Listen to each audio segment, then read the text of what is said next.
एक समय की बात है। 5 मेंढक एक साथ किसी जंगल से जा रहे थे।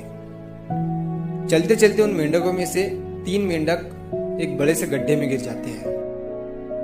5 में से 3 मेंढक गड्ढे में गिर गए तो ऊपर 2 बचे। अब गड्ढे में गिरने के बाद वो तीनों मेंढक ऊपर चढ़ने की बहुत कोशिश करते हैं, लेकिन वो गड्ढा बहुत बड़ा था। उस गड्ढे से बाहर निकलना इतना आसान नहीं था। अब गड्ढे के ऊपर जो 2 मेंढक बचे हुए थे, वो गड्ढे के अंदर देखकर उन तीनों मेंढकों से कहते हैं कि अब तुम तीनों इस गड्ढे से कभी बाहर नहीं निकल सकते हो। ये बहुत बड़ा गड्ढा है, तो तुम्हारा कोशिश करना व्यर्थ है। ये सुनने के बाद उन तीनों मेंढकों में से एक मेंढक को लगता है कि ये सही बोल रहे हैं। ये गड्ढा बहुत बड़ा है और अब हम इसमें से कभी नहीं निकल सकते हैं। तो वो मेंढक थोड़ी कोशिश करने के बाद हार मान लेता है और उसी गड्ढे में एक जगह आराम से जाकर बैठ जाता है। अब बाकी जो 2 मेंढक थे वो अभी भी ऊपर चढ़ने की कोशिश कर रहे थे। अब उन दोनों को देखकर ऊपर वाले मेंढक फिर से उन्हें ये कहते हैं कि तुम जो कोशिश कर रहे हो वो बेकार है।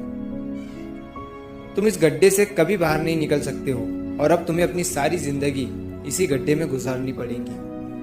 अब ये सुनने के बाद जो 2 मेंढक कोशिश कर रहे थे ऊपर चढ़ने की, उनमें से एक और मेंढक को ये लगता है कि ये सही बोल रहे हैं। अब हम इस गड्ढे से कभी बाहर नहीं निकल सकते हैं और वो भी हार मानकर बैठ जाता है। लेकिन अभी भी उनमें से एक मेंढक ऊपर चढ़ने की कोशिश कर ही रहा था। ऊपर वाले 2 मेंढक उसे भी कहते हैं कि क्या तुम्हें सुनाई नहीं दे रहा है? उन दोनों ने हार मान लिया है और तुम अभी भी ये सोच रहे हो कि तुम इस बड़े से गड्ढे से बाहर निकल सकते हो। वो ऊपर वाले दोनों मेंढक उसे बोलते रहे, लेकिन उनकी बातों का उस मेंढक पर कोई असर नहीं हुआ और वो मेंढक कोशिश करता रहा और कोशिश करते करते वो उस गड्ढे से बाहर निकल गया। अब उसे वो सारे मेंढक देख रहे थे कि ये बाहर कैसे निकल गया। मैं आपको बताता हूँ कि वो मेंढक बाहर कैसे निकला। वो मेंढक इस बड़े गड्ढे से इसीलिए बाहर निकला क्योंकि वो मेंढक बहरा था, उसे कुछ सुनाई नहीं देता था। तो इस कहानी से हमें ये सीख मिलती है कि जब हम जिंदगी में कुछ अच्छा करते हैं तो बहुत लोग आते हैं हमें रोकने के लिए, तरह तरह की बातें करते हैं। लेकिन अगर आपको अपने काम में कामयाबी हासिल करनी है तो बहरे बन जाओ।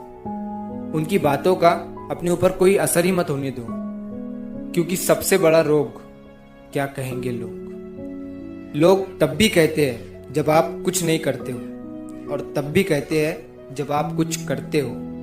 तो चाहे आप कुछ करो या ना करो, लोगों का काम है कहना और वो तो कहेंगे ही। तो अगर आप इस कहानी को और भी लोगों तक पहुंचाना चाहते हो तो इस वीडियो को लाइक करो ताकि YouTube इस वीडियो को और भी लोगों तक पहुंचाए। और अगर कहानी अच्छी लगी हो तो हमारे चैनल को सब्सक्राइब जरूर करिए। मिलता हूँ मैं अगली बार इसी तरह की कहानी के साथ। तो सब्र करो।